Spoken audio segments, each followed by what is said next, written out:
They don't tell you about the killing part. So, there's another possibility, and that is that they did know, because you'd really have to be a dope not to know, that jihad involves killing at this point, after there have been 28,000 people, 28,000 separate jihad terror attacks that resulted in fatalities since September 11th, 2001, around the world. You'd really have to be stupid not to know. So, they know.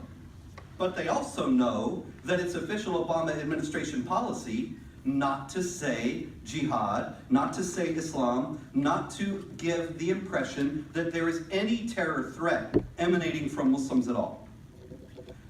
What would it mean in that kind of environment to go to your superior, if you're a low-level FBI agent, and you get a report about Omar Mateen? Imagine if it's you. You get this information. Omar Mateen is this guy in Florida. His co-workers are complaining that he's boasting about ties to terror groups and his love for jihad right there at work in the security firm. And you get this, and you think, okay, if I go to my boss and I say, we have a potential jihad terrorist in Orlando, Florida, he might say, don't you know that jihad is just an interior spiritual struggle to better your soul and get closer to Allah? Don't you realize that to associate Islam with terrorism is racism and bigotry and Islamophobia? Don't you realize that if you pursue this investigation, you could be in for a reprimand and maybe even dismissal from the agency? Now, you think, oh no, surely it's not that bad. Oh yeah, it's that bad. Do you remember back, you were very young, but in November 2009, there was an Army major in the U.S. Army, Nidal Malik Hassan, who at Fort Hood in Texas murdered 13 people while screaming Allahu Akbar. And he later on pledged allegiance to ISIS, to the Islamic State. He said he was doing all this for Islam and jihad and all that. And of course, the Obama administration, rather famously, you may know, classified the incident as workplace violence. And in the report, the very lengthy report about the attack, the words Islam and jihad and Muslim never appear even once. Nidal Malik Hassan was a major in the U.S. Army. And he was a major in the U.S. Army who had, much like Omar Mateen, frightened his co-workers, scared them to death.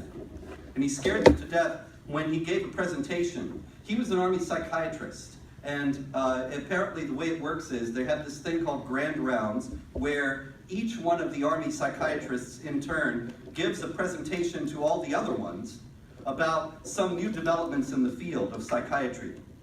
So it was supposed to be a medical report. But Nidal Malik Hassan, several years before the shooting, he got up in grand rounds and he starts talking about jihad and killing unbelievers and quoting the Quran and explaining why, and this is the key point, no loyal Muslim could serve in the U.S. Army if it was fighting against Muslims because the Quran forbids Muslims to fight against other Muslims. A lot of his co-workers, a lot of those other Army psychiatrists, they went to the higher-ups and they complained about Nidal Malik Hassan. Was Nidal Malik Hassan questioned? He was not. Was he reprimanded? He was not. Was he removed from his post? He was not. You know what he was? Promoted. He was promoted. And he was promoted with rave reviews from his superiors saying that the U.S. military could learn a great deal about Islam from this man. And we did. But not in the way they expected. Now what happened was obvious.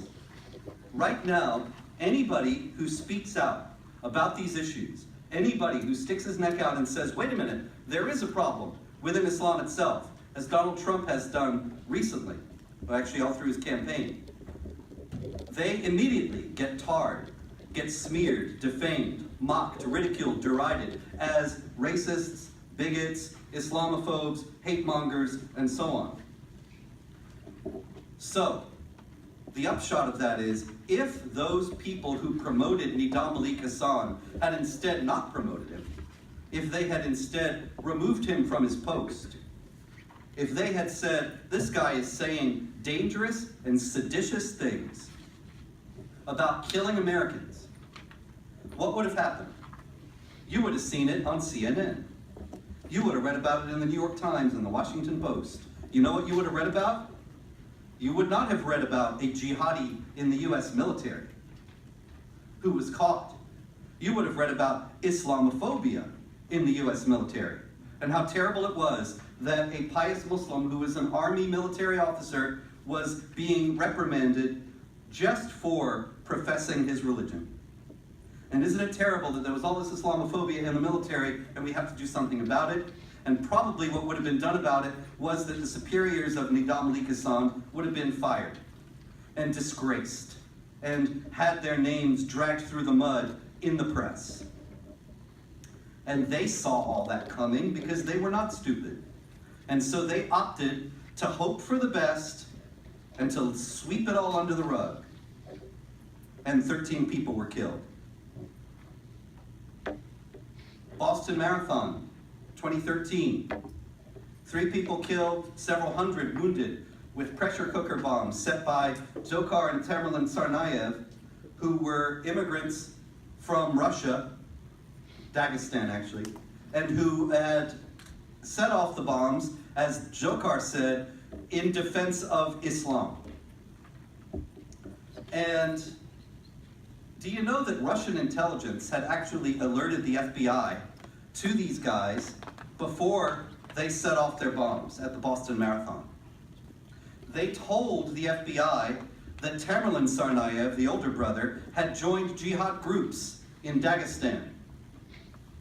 The FBI did nothing. Why do you think the FBI did nothing? I'm getting the idea now. The FBI did nothing because what do they know about jihad groups? Jihad is an interior spiritual struggle to get better your soul and get you closer to Allah. That's the only thing that the FBI knows about jihad. Even if the agents who got the intelligence about Tsarnaev were not dopes, they knew it was policy. And so they didn't say anything. What we have is a very strange situation nowadays, where there is a big lie and it's being enforced at the highest levels. And it's being repeated all the time. And the big lie is essentially that Islam is a religion of peace that has been hijacked by a tiny minority of extremists. Have you ever heard this? Have you ever heard anything else? Islam is a religion of peace that's been hijacked by a tiny minority of extremists who have changed its peaceful teachings, twisted them, wrenching Quran verses out of context in order to get Muslims to misunderstand their religion and to think that it mandates violence. In reality, Islam is the only religion in the world that actually has established doctrines and laws that command warfare against unbelievers. This does not, of course, mean that every Muslim is pursuing warfare against unbelievers, any more than every Christian is turning the other cheek and loving his enemies. It's in the book, but that doesn't mean they all do it. And it's the same thing in Islam. It's in the book. This doesn't mean they all do it, but it does mean that those who do can and do justify their actions and make recruits among peaceful Muslims by pointing to the Quran and to the example of Muhammad, who fought in 77 battles, 76 of them offensive. And they get peaceful Muslims to join them because they tell them, look, this is what Islam is all about. You want to be a good Muslim, you want to please Allah, then this is what you have to do. Now, if we were to acknowledge that and understand that and be able to analyze that freely, if FBI agents, DHS agents, and the rest were able to analyze that in a proper manner and take it into account in the way that it ought to be, then a great many people in Boston, in Fort Hood, in Orlando, and elsewhere would be alive today. This is an enforced big lie that is costing lives. And it's going to continue to do so until we are able to talk about it honestly. Barack Obama, when he was rebuking Trump so angrily, he said, what would this do if we started to speak about radical Islam? Would it gain us any allies? Would it open up some new strategy? And he asked several other rhetorical questions, the answer to which obviously he thought all the answers to these questions are no. But there was one question that he did not ask, and probably he did not dare ask. One little rhetorical question he left out. Is it true? And if it's true, then obviously it would be better to base our policies upon these ideas that are true rather than on pleasant falsehoods that make us all feel better, but they don't really do anything to accomplish solving the problem. You see, if I had a brain tumor and I said, I have a bad headache, I will take 2 aspirin and I will be fine, then I will still have a brain tumor. Even if I call it a bad headache, it does not go away. If we have a jihad problem and we say it's a problem of violent extremism that is primarily coming from right-wing Christians, the jihad will not go away. It will keep coming.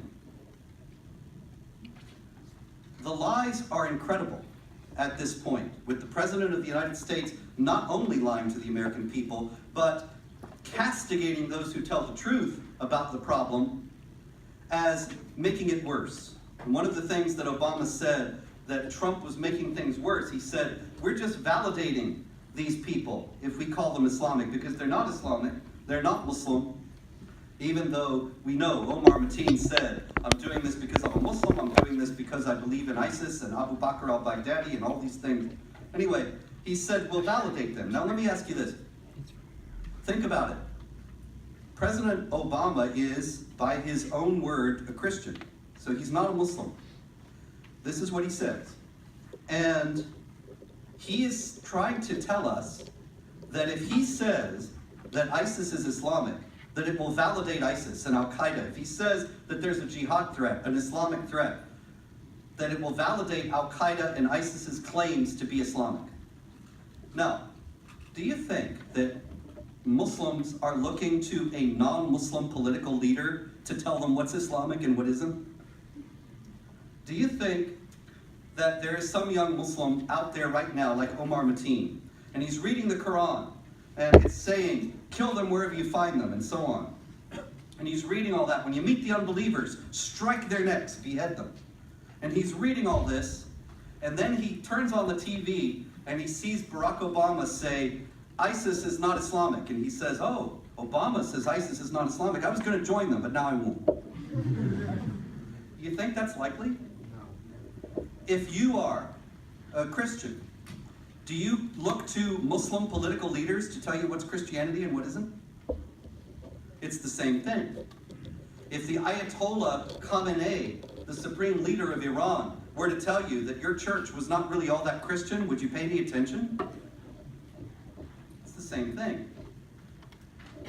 This is just a question of proper analysis, of calling things by their right names. And if you can't call things by your right name, by their right names, then you're never going to get anywhere. The definition of insanity is thinking that things are other than they are. Reality is sanity. Our policy toward the jihad threat today is insane, because it is divorced from reality, and it is not only divorced from reality, but it's anti-reality. It is actively against reality. But I'll tell you, fantasy-based policymaking will never succeed. And that is what we got. Fantasy-based analysis is never going to solve a problem. And that is what we are up against in the United States today. And it's also an international problem, as a matter of fact. The big lies are being spread everywhere, in every direction. For example, yesterday in a historic vote, the United Kingdom voted to leave the European Union. One of the primary reasons why the United Kingdom voted to leave the European Union was because the European Union is allowing into the EU massive numbers of Muslim migrants, when ISIS has already threatened that they're going to embed jihadis among the migrants. And that there's no way to distinguish jihadis from among the peaceful migrants, because ISIS has also instructed their jihadis to blend in, to not to appear religious, not to carry a Quran or wear a beard or wear a kaftan or go to mosque, but to seem to be secular, and then to strike when needed.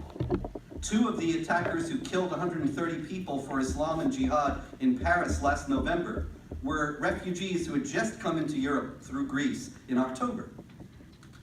Tashfeen Malik, one of the jihadis who murdered 14 people in San Bernardino in December, she had passed 5 separate background checks from 5 different US agencies. She was squeaky clean. Of course, these US agencies are bound, as a matter of policy, not to look for jihad, not to see any Islam. So they probably missed any number of warning signs there as well. But the thing about the European Union vote, when Britain voted, if you've been looking at the news at all, when Britain voted against, surprising the world, against all odds and against all expectations, when they voted to leave the European Union, it's as if the world has ended, and the news is full of dire predictions and all sorts of terrible stories about how this is going to be terrible. And there's one very interesting thing, though. There are a number of people who are allied with the Muslim Brotherhood and with the jihad terror group Hamas, and people who are sympathetic, in other words, to jihad terror, and they're very upset about this vote in Britain. And so, just by coincidence, so is the mainstream media. You gotta wonder. But it's the same kind of deception that is being put over on the American people. The British voted for independence, and I think that a large part also the vote was against all the lies that were being told. And all the worst people who are in favor of jihad terror are upset about the vote, which is a tip-off that it's a very good thing, actually. What we have to do, and what you have to do as young people who are coming up and going to be entering into positions of influence and going to be active in politics and active on your college campuses, is that you have to stand against these big lies and stand and call them out wherever they are, because you're going to be blanketed with them. The thing about a big lie, though, is that ultimately it has nothing. I can tell you that way back before you were born, in the 1980s, people were criticizing Ronald Reagan, laughing at Ronald Reagan, saying, Ronald Reagan said that the Soviet Union, the evil empire, is on its way out and will collapse soon. And people said, he is so stupid, the Soviet Union is very strong, and we will be dealing with it for generations to come. And in 1989, the Berlin Wall came down, and by 1991, the Soviet Union was gone. And this is because Ronald Reagan was basing what he said on truth, on reality, and not on fantasy, the politically correct fantasies that ruled the day then. And all it took was enough pushing and they collapsed. It's the same thing now. It is palpably absurd that the Islamic State and Al-Qaeda have nothing to, and jihad terrorism in general, have nothing to do with Islam. And the more that they advance this lie, the more ridiculous it will show itself to be, because there will continue to be, unfortunately, more attacks like the one in Orlando, more declarations by the people who made them that they did it for Allah and Islam, and reality will assert itself again, and the whole thing will collapse. But in the meantime, there's going to be tremendous pressure from the forces of the lie, from the forces that have an investment in these falsehoods. And you have to be strong and stand up against these pressures. And you know, you've really got the easiest job in the world, even though the pressures will get very difficult to withstand. All you have to do is tell the truth. And as long as you stand on the truth, there is no way you can lose. Thank you very much.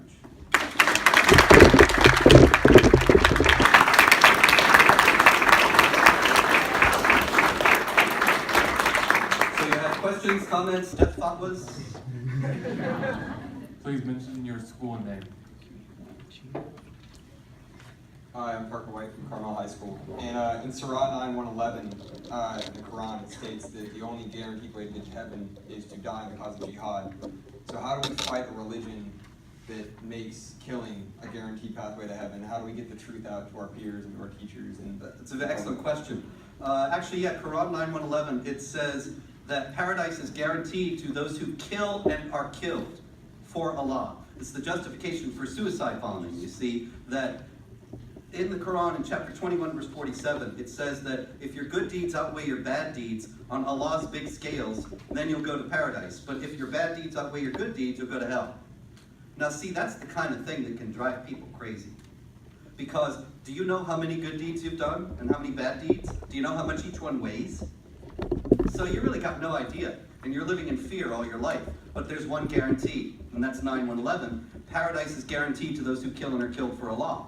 So you strap on a bomb vest, go kill some infidels, get killed in the process, right there you're in paradise. Now, how do you deal with that? In the Soviet days, in the Cold War, we had there was an idea of mutually assured destruction. That the Soviets did not want to die, and we did not want to die. And we knew that if they nuked us, we would nuke them. And if we nuked them, they would nuke us. And so nobody nuked anybody because neither of us wanted to die, and we knew we would all die if it happened. Mutually assured destruction. The problem with the jihadis is they want to die. They love death. They always are telling us, we will win because we love death more than we love life. Many jihadis say that all the time. Dzhokhar Tsarnaev said that, the Boston Marathon bomber, and many others. So, how do we deal with it? Well, they love death, let's give it to them.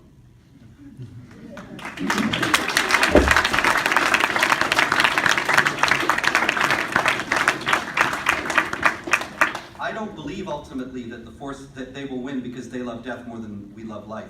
The force of life always wins.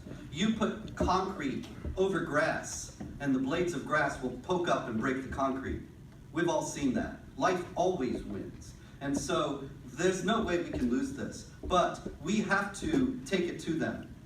And we have to grant them their wish to get to paradise in as many numbers as possible. We have to have military to destroy the Islamic State. There's no way around that. No land has ever been conquered. And remember, this is a country larger than Great Britain, ISIS. It's not just a terror group.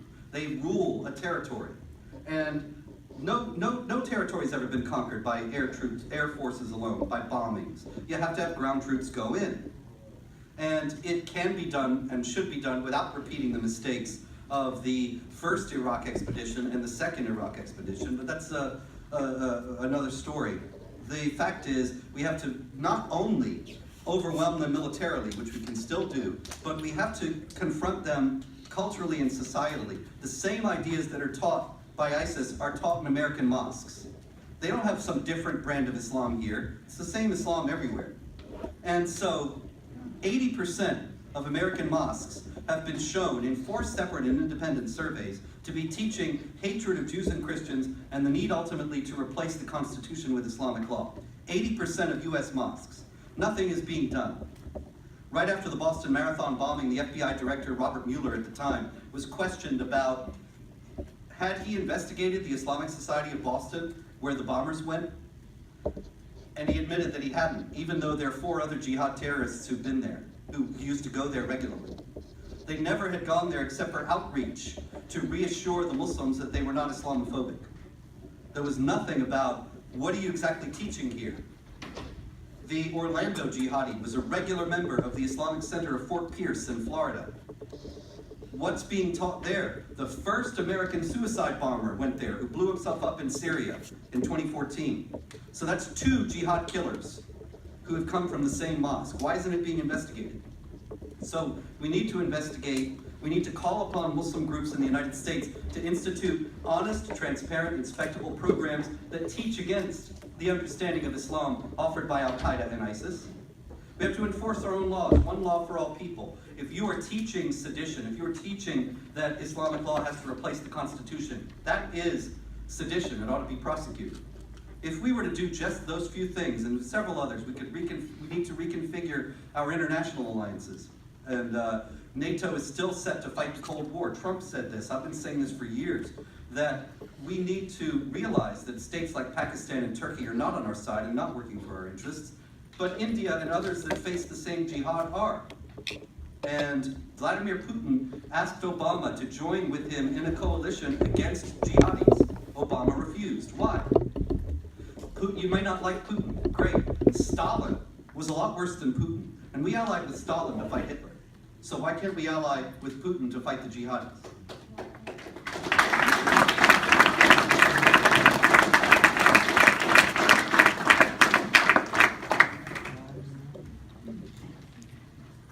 I'm Harvard Thomas from Shanghai American School.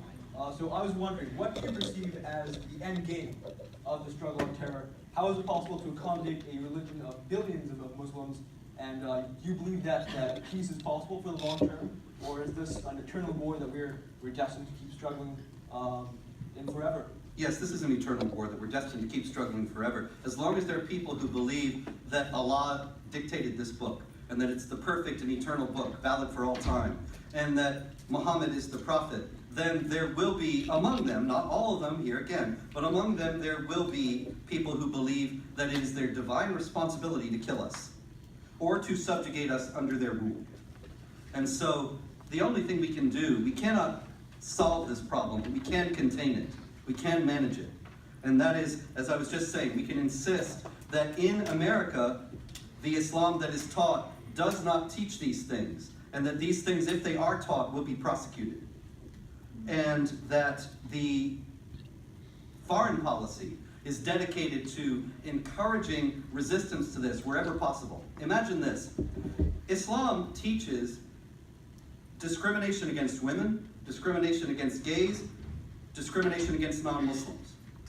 So what if we had gone into Iraq and Afghanistan after 9/11 and said, any woman who's being brutalized at home can find refuge with the Americans.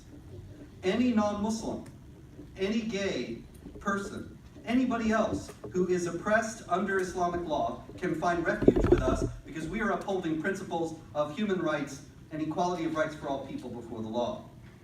Imagine how the world would look. I'm sure many people would have come to us. But instead, you know what we did? We went into Iraq and Afghanistan, and in both countries, set up constitutions that put Islamic law as the highest law of the land. So in other words, we were enshrining the very principles upon which they were fighting us. Douglas MacArthur was a great American general you may have heard of, and he was the leader of occupied Japan for the United States after World War II. He was the leader in Japan for 8 years.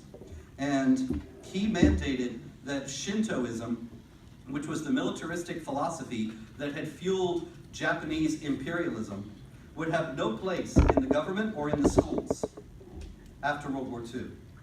We did just the opposite after 9/11. Instead of saying Islam will have no place in the government and the schools, we gave it a place and made sure it had a place and said that it was a wonderful religion of peace that's to be encouraged. So if we had followed these things and if we followed them now, we could contain the problem, but it will never entirely go away. Again, thank you very much.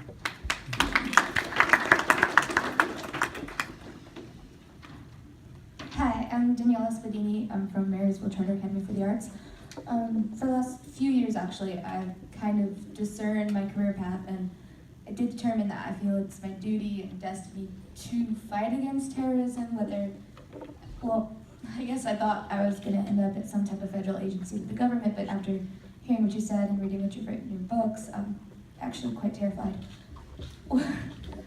What resources or other options do I have to fight this without having to live up to liberal expectations of political correctness?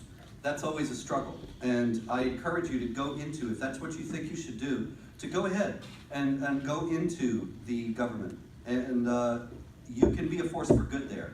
I can tell you absolutely that I've been very hard on the FBI during this talk, but it also must be said, especially in connection with your question, that there are a lot of mid-level agents, people who actually work on the terror cases, who are fully aware of what this is all about and doing excellent work, but they know to keep quiet. They know not to deal in very great specifics with their superiors about what they're doing. And they know to educate themselves about the nature and the magnitude of the jihad threat on their own and not to expect it to come from the agency itself. You can do a tremendous amount of good in government agencies by standing on the truth and working on the basis of reality. You just have to keep quiet and be prudent in certain situations. And that's always a dance. It's always a difficult thing. But you're going to be doing that also when you go to college. And it's the same thing, because the leftist ideology dominates most colleges and universities today. And you can be a forthright conservative warrior, which I encourage you to do, but you will get a lot of trouble. Or you could be more stealth, which is all just fine as well, and get a lot done. But it calls for a great deal of prudence and careful judgment. And I wish you all the best.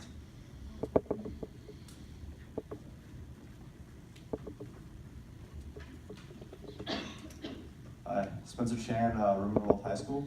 My question is, so you said that in the Quran it's fundamentally violent, but couldn't someone argue that the Bible is also fundamentally violent?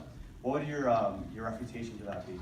In the first place, the whole point being made there is that somehow we shouldn't be concerned about jihad terrorism because the Bible is also violent. And so I'd like to question that first.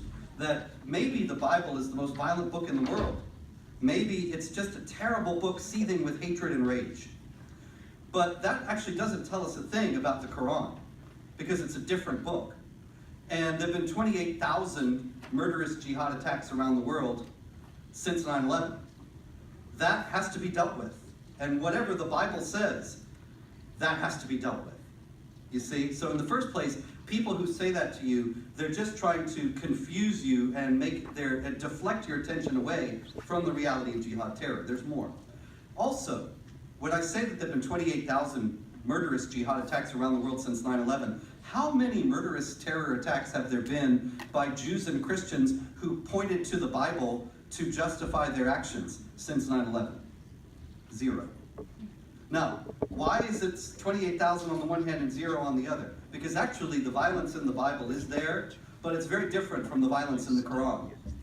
In the Quran, I told you, it says, kill them wherever you find them 3 times. Chapter 2, verse 190, chapter 4, verse 89, chapter 9, verse 5. It says, when you meet the unbelievers, strike their necks. Chapter 47, verse 4. When you meet the unbelievers, it says, strike terror into the hearts of the enemies of Allah. Terror. Chapter 8, verse 60, and so on and so on. In the Bible, there are stories of God telling various prophets to go and kill various people. Terrible stories. And they have embarrassed Jews and Christians ever since. And if you get Bible commentaries, you will see that usually they're spiritualized, and they're explanations of them by Jewish and Christian theologians saying, these don't mean that you should go and kill. This is an allegory for spiritual struggle and spiritual growth in a genuine sense. They are never held up as being something you should imitate. They are never direct commands to the believers to go and kill unbelievers. And this is why you've never seen in the history of Christianity or Judaism somebody saying, well, Joshua was told to clear out this city, and so we're going to clear out this city in the same way. They were very specific prescriptions for specific times, which is not to justify them either. And they do create exegetical problems. But there is no sect or school of law in Judaism or Christianity that mandates warfare against unbelievers, whereas all the sects and schools of law take the Quran's commands to violence as being prescriptions, not just descriptions as in the Bible, but prescriptions for action now, and teach that Muslims have to wage war against unbelievers. It says, I haven't read the Bible much, but it says that you should stone those who commit adultery. Yeah. And then some people say that that's Old Testament, it's no longer applicable. It's, Yeah. like, that was opposed on Jews in the Old Yeah. Testament. So is that Those who stone people to commit adultery, that's happening in Iran, that's happening in Saudi Arabia, that's happening in the Islamic State. In other words, it's happening in places that enforce Islamic law because it's commanded in Islamic law. Israel, the Jewish state, does not stone people for adultery. There is no Christian state in the world today, but there are no Christian groups that are calling for adulterers to be stoned. Why is that? Do they all ignore the Bible? No. The books, the holy books, cannot be separated from the traditions in which they lived, in which they arose. And so there are interpretative traditions in Judaism which say essentially this, that the laws about stoning, the laws about everything else, various rituals and so on, they were connected to the temple worship. The temple was destroyed in 70 AD. And after that, those laws are not applicable because they cannot be applied as long as there's no temple. In Christianity, there's the idea that Jesus is the fulfillment of the law, and thus the law is no longer applicable because the Christians are under the grace of Jesus Christ and not the law. And so they don't have to obey those laws. Those laws do not apply nowadays. And so in both cases, Judaism and Christianity have interpretative traditions that reject the idea that the Bible says stone adulterers, therefore stone adulterers. They have instead rejected the literal understanding of those passages. Whereas in the Quran, the literal understanding is dominant and is not superseded by anything in any interpretative tradition of Islam. All the schools of Islamic law teach you have to stone adulterers, as well as all the other things, behead and everything else. Cut off the hands of thieves, because that's in the Quran. There was a gentleman over here, he's been waiting. Yes, last question. Yeah. Yes. last question. She was Up here at the front.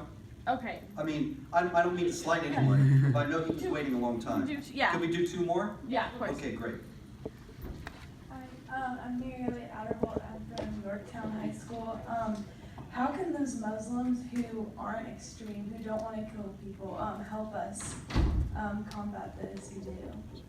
Well, they could help us by doing what I said in the talk, which was to institute programs that teach young Muslims like Omar Mateen why they should reject this understanding of Islam. All the Muslim groups in the United States condemn ISIS and Al-Qaeda. Great. But where are they teaching young Muslims to avoid the Islam of ISIS and Al-Qaeda? Nowhere. That's very strange. So that's one thing they could do, but it's not happening. It's not happening because they know what's in the book. And they know that there's also a death penalty for heretics, people who deviate from the truth in the religion. And so they know if they stick their necks out too far, they might get them cut off. So for example, last summer there was a Muslims Against ISIS demonstration in Toronto. How many Muslims showed up? 50. In Chechnya, right after the cartoonists of Muhammad in Paris were murdered, there was a demonstration not against the murders, but against the cartoonists for daring to draw Muhammad. How many Muslims showed up? 800,000. Get the picture? What we have is a great majority of Muslims who are not violent, but because they know what's in the Quran and what's in the example of Muhammad, are never going to stand with us against the jihadis. And it would be foolish to count on them. But we do need to call upon them in the United States to stand up against this and to resist it being taught in the United States, and that the teaching of the subversion of the US government and its replacement by Islamic law be classified as sedition. That has to be done. And one last. All right, yeah, last question.